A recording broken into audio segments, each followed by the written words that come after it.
Hello, everyone. It's Scott O'Mato back for another episode of Thriving with Project E.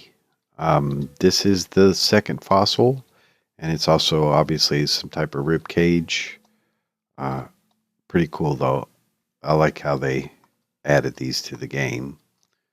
So, pretty easy to dig out and not too painful to find using those tools that Project E gives us. So, there we go. There's the second fossil. I found two of them. And I figured that's enough. Luckily, around the desert, there's more of them, so they're marked.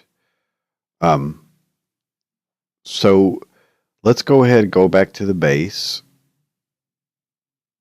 And I think we're going to want to dig out this pyramid.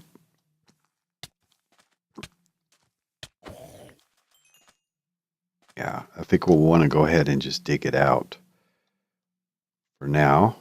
I kind of like how it's sitting, but we might as well and do a little bit of decoration on it. So again, the destructive catalyst is a good tool for doing that. We can just go along, tear up the ground. Let's find out where the base is, and I'll do this off camera, of course. But we don't want to destroy parts of the pyramid. Okay, I would say that would be the base. We're in a sandstone layer, so let's say here. So you just definitely want to go the opposite direction from it. Yeah, I'd say that's a little bit deeper than usual. 3 by 3. So anything that's 3 by 3. So I'm going to go ahead and dig this out, guys, and I'll be back with you. All right, guys. So I got it all dug out here. And you know what? I guess I'm kind of slow, man. But I just figured out that those guys are parrots. They mimic sounds. So when I hear a high-pitched zombie or a high-pitched skeletons you could tell maybe the zombie is just a baby zombie, and villagers and stuff, it's those guys freaking imitating sounds that they've heard. Duh. It took me, I did not figure that out until just now. It just occurred to me. And, you know, they make this scratching sound that sounds a lot like a creeper sizzle. And maybe that's a creeper sizzle they picked up, or I don't know if it's just one of their scratching sounds. But that was just driving me crazy, and I couldn't figure it out. But that's what it is. Parrots imitate sounds, and everybody knew that, probably but me. But anyway, so we got this guy dug out, and now it's time to probably make it a little gaudy, I think. You know, show off our wealth is what I'm thinking. So I'm going to go ahead and redesign this a bit and probably put a beacon here, put a beacon there.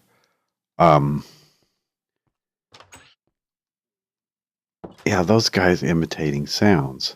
I need to see how it affects the power flower.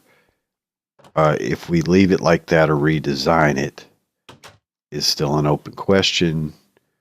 But here we should be able to make a beacon out of this. 1, 2, 3, 4 layers. You know, I've got these guys in the way. But yeah, that would be a cool place for a beacon. Well, we really, yeah, we need 4 layers. So here, 1, 2, 3, 4. I guess we could go 1 layer above. See how many these are. 1, 2, 3, 4, 5, 6, 7, 8, 9. So no, it'd have to be this layer for the full beacon. And we probably make the one that does all 6 effects at one time. So we'd have 6 beacons.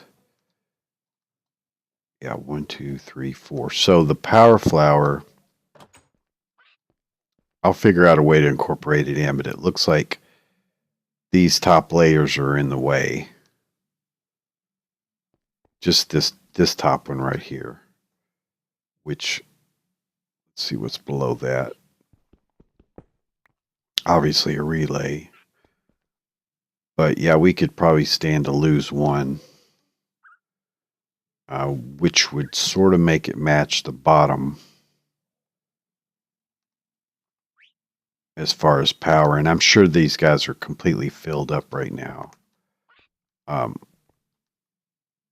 Let's check that. I'm sure they're not even running. That top one's just charging. Yeah.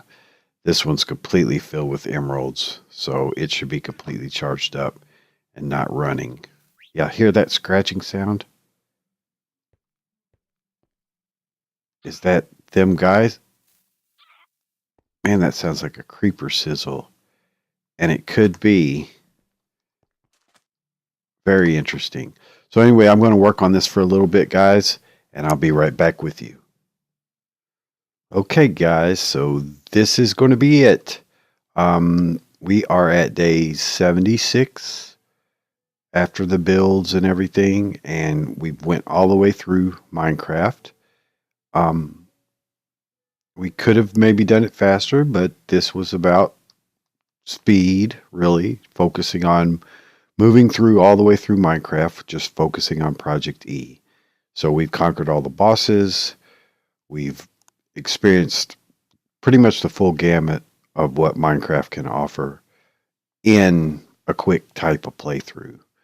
So let's unveil our gaudy desert temple here. And it's just a audacious sign of wealth, basically. Not pretty, but, you know, gold, diamonds, emeralds mean nothing. Redstone. So this is going to be the final thing. We have our beacons, 6 beacons all set up here on, you know, the highest pyramid. So I used the 0 ring accidentally for a second, as you can see around here. So be careful with that guy. But yeah, that's what mark we made here in the desert. We didn't move around much. This was not a building series. This was a achievement series, essentially. So let's go on inside and just reminisce a bit. So I have all the ProjectE tools here, all the rings that we made, all the weapons and tools from ProjectE. We have our dual layer power flower here, and it's full of emeralds, and my inventory is full of emeralds because we've maxed out the full amount of EMC that you could possibly have. No more can go in. So this is 1,073,741,820 something 24. That's the limit that you can have, and we have it plus all of our items out and stacks of emeralds left and a fully charged power flower at the top. So we've got our little furnace areas. We got our totem of undying, chain chest plate, dragon head, little parrot guys here, dragon's egg, ender lily, moonstone, some of the enchanted weapons, enchantment table. These are the Klein stars, the top 4 levels of them, red matter, some enchanted books that we picked up. What sound is that they're imitating? Oh, Enderman. We have all the stones. We ended up with 78 levels, so you can store your experience here in the Mind Stone. and just a little potion area, and then all the armors that we made. We have diamonds and dark matter, red matter, the gem armor, some of our enchanted tools, elytra, nether stars, more enchanted tools, and then our refined storage system, which I promise you this completely changes how you can work with ProjectE in Minecraft. We just scratched the surface, but I've produced most of the items in Minecraft. The final thing that we do want to craft is the Tome of Knowledge here. And that is the recipe. You have to enable it in the config. But here's the Tome of Knowledge. And that's 50 million EMC.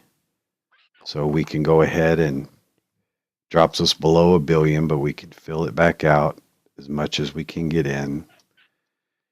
And so this guy, you place it inside of your, right there, and now you've unlocked all of the crafting. I believe that's right.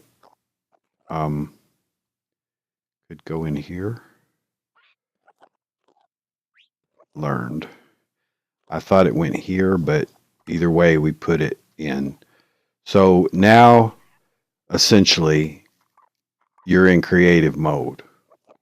All of the items that are able to be crafted through EMC are in the system now. So you are, for the most part, in creative mode. And let me test that. Yeah, I can see, well, I'm missing a, yeah, see, I can see that I get some old planks, but let me search for like a, something from Ender Utilities, for instance. Like, let's look for a drum. Yeah, see, here's the stone drum. So I never crafted any of those. So this has completely unlocked everything in here, and to the degree that you can use EMC, you're in creative mode. At this point, you can get as much as you want. So we have the charged Klein Star Omega, and just the layout here. I hope it was clear in my explanations of some of the things for the how the power flower works. I tried to explain that to the best of my ability. It can kind of be hard to explain. Let me get away from these parrot guys imitating Enderman. That's crazy. So, final thoughts. First of all, I want to thank Xenophobe and Parmar and Sin Killer J for continuing to develop ProjectE and carrying it forward through all of these editions of Minecraft. ProjectE is a mod that changed Minecraft. It changed how it works, for better or worse. It depends on how you use it. It's an overpowered tool, certainly. The tools that you get are extremely overpowered. The progression is fun. However, when you do it in the certain ways we do it, it did it in this playthrough, you're going to skip some steps because, you know, you're not going to need the red matter tools very much. You're going to jump right into these higher levels for the multi-tools or the dark matter tools. However, I do choose in the normal playthroughs to use the dark matter pickaxe because the other ones are a bit overpowered in how fast they break blocks. Same thing with gem armor. I really wouldn't wear that as everyday armor.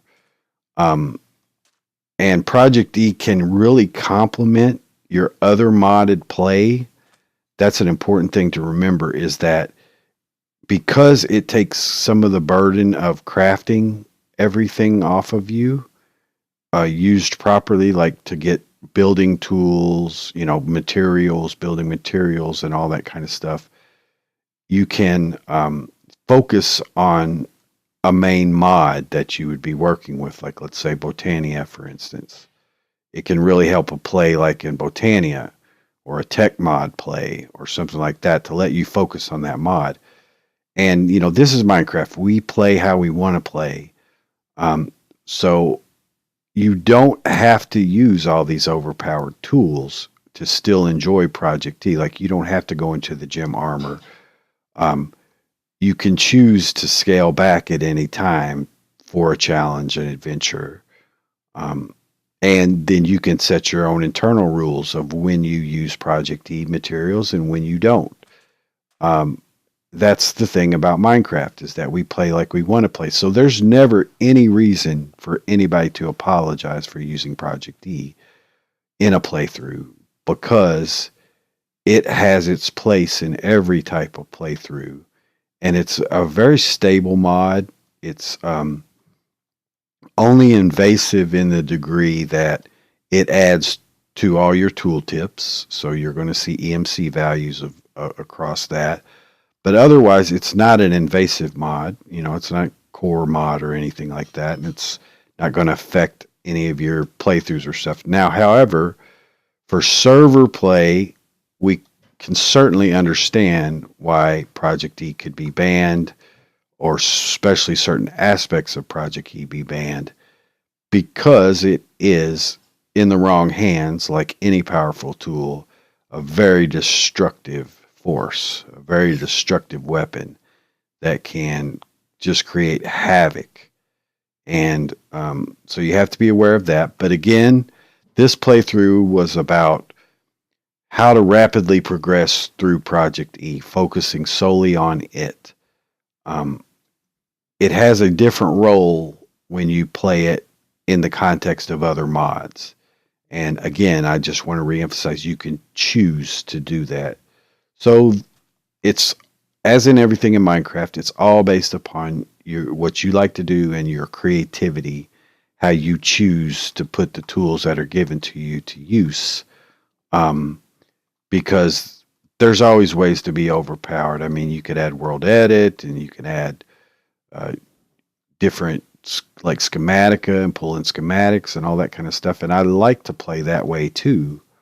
And ProjectE is just another part of your tool set, but it does fundamentally change what you can do in Minecraft. And I want to reemphasize that, in my mind, one of the goals of survival play is to get as close to creative mode as you can without the temptation of cheating, of jumping into creative mode or giving yourself items or whatever, because it's changing your flow. You might be in a flow of building and being creative and what have you. And ProjectE will take that burden away, where you can be nearly in creative mode. And once you reach the highest levels, then you are essentially in creative mode. And things like mobs and stuff are not an issue too. You can choose when you want to confront them and when you don't. But anyway, I hope you guys enjoyed this series. This is my first playthrough. I want to do more in the future with ProjectE or not. But let me know how I did and how I can improve, and what things you liked, what things you didn't like, and I can learn from that and make better playthroughs. But anyway, that's going to be it for this series, guys. Thriving with ProjectE, and we have thrived. I've had a lot of fun, and I do appreciate you guys watching. I appreciate your time and your comments and your feedback. So thanks so much. Set off a little firework, and that's going to be it, guys. This is Scott O'Mato signing off from Thriving with ProjectE. Bye-bye.